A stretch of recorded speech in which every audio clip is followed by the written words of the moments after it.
Assalamualaikum warahmatullahi wabarakatuh. Perkenalkan, saya adalah Rina Andaruni. Saya akan menjelaskan mengenai analisis isu aktual berdasarkan tugas dan fungsi unit kerja. Saya adalah Rina Andaruni. Jabatan saya adalah penata kelola perumahan alih pertama. Saya bekerja di unit kerja Direktorat Pembangunan Perumahan Pedesaan. Dan saya adalah peserta Latsar CPNS angkatan 31 nomor urut 20. Dan berikut adalah profil instansi saya. Saya ditempatkan di unit organisasi Direktorat Jenderal Perumahan Pedesaan dengan unit kerja Direktorat Pembangunan Perumahan Pedesaan pada subbagian tata usaha Direktorat Pembangunan Perumahan Pedesaan dengan tugas melaksanakan pekerjaan urusan administrasi SDM, keuangan, barang milik negara, tata persuratan, kearsipan, kerumah tanggaan, koordinasi data dan informasi, serta koordinasi administrasi penerapan sistem pengendalian intern direktorat. Dan jabatan fungsional saya adalah penata kelola perumahan alih pertama. Dan untuk yang pertama, saya akan mencoba mengidentifikasi isu. Ada 3 isu. Yang pertama adalah belum optimalnya pengelolaan pendataan aset BMN atau barang milik negara rumah khusus secara digital dan terintegrasi. Data dan faktanya yaitu pendataan barang milik negara rumah khusus di Direktorat Pembangunan Perumahan Pedesaan masih dilakukan melalui Excel terpisah antar pegawai. Belum ada sistem penyimpanan digital terpusat, misal drive bersama atau database online untuk seluruh data aset. Baik, kemudian untuk isu yang kedua adalah belum tertibnya pengelolaan arsip surat masuk dan surat keluar secara digital. Data dan faktanya adalah sebagian besar surat masuk dan keluar direktorat masih disimpan secara pribadi secara fisik dalam map atau folder komputer pribadi dan masih kurang terstruktur. Penataan arsip digital belum terstandar, misalnya belum ada format penamaan file dan struktur folder yang seragam. Baik, berikut adalah identifikasi isu yang ketiga.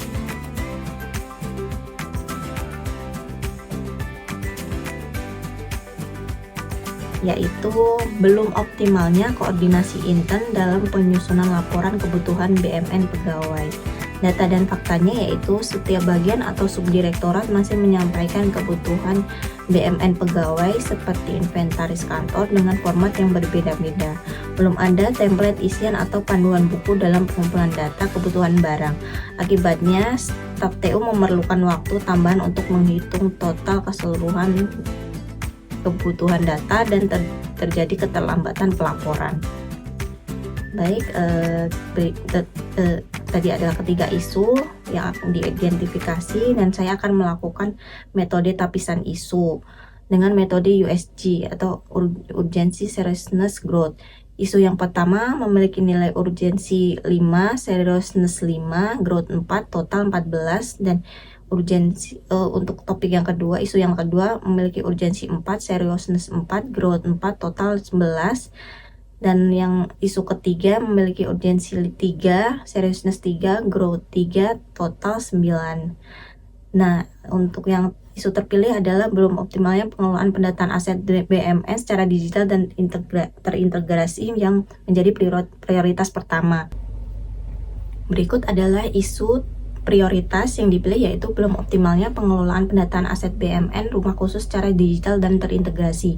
Urgensinya adalah pendataan BMN rumah khusus merupakan kegiatan rutin yang sangat penting untuk mendukung pelaporan dan pengawasan aset negara. Seriousness yaitu ketidakoptimalan pengelolaan data BMN berdampak langsung terhadap akuntabilitas dan kinerja organisasi. Dan growth, semakin banyak data yang dikelola secara manual, semakin besar resiko inkonsistensi dan kesalahan input.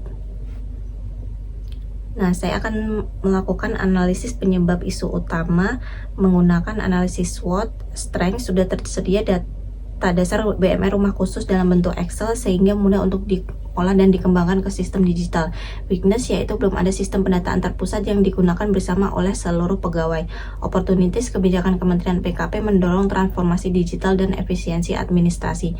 Threats, risiko kehilangan atau ketidaksesuaian data BMN saat audit atau pelaporan.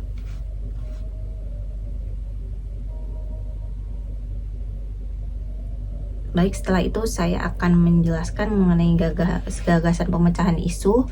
Yang pertama adalah optimalisasi pendataan BMN rumah khusus melalui Microsoft SharePoint atau OneDrive. Efektivitas bernilai 4, kemudahan 3, efisiensi 4, jumlah nilai 11.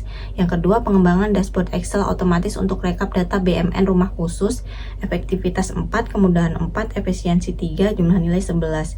Dan yang ketiga adalah penggunaan form digital Microsoft Form, Google Form untuk input data BMN. Efektivitas 3, kemudahan 4, efisiensi 3, jumlah nilai 10. Baik, dan setelah itu dapat dipilih gagasan pemecahan isu. Gagasan kreatif yang dapat dikembangkan yaitu pembuatan sistem pendataan BMN rumah khusus berbasis SharePoint atau Excel otomatis. Dari perspektif Smart ASN, secara digital meningkatkan efisiensi melalui penggunaan sistem digital yang terstruktur, mempunyai nilai kolaboratif, bisa diakses oleh pegawai TU lain atau atasan untuk update bersama. Yang ketiga adalah adaptif, menyesuaikan dengan keterbatasan infrastruktur yang sudah ada, dan dampaknya yaitu pendataan BMN lebih cepat, rapi, dan mudah dipantau tanpa harus membuka banyak file. Nah, untuk rancangan kegiatan dari isu ini, yang pertama adalah kegiatan persiapan dan perencanaan. Kemudian yang kedua adalah identifikasi kondisi awal dan kebutuhan data. Kemudian yang ketiga, penyusunan data dan implementasi sistem kolaboratif digital pada pengelolaan pendataan BMN. Dan yang keempat adalah sosialisasi, evaluasi tindak lanjut, dan finalisasi aktualisasi.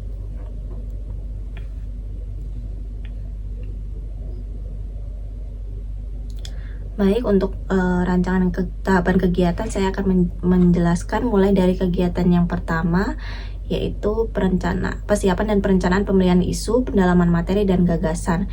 Tahapan yang pertama adalah diskusi dan konsultasi pemilihan isu bersama mentor dan komentor. Hasil outputnya adalah draft rancangan isu aktualisasi, foto dokumentasi bimbingan, dan lembar konsultasi.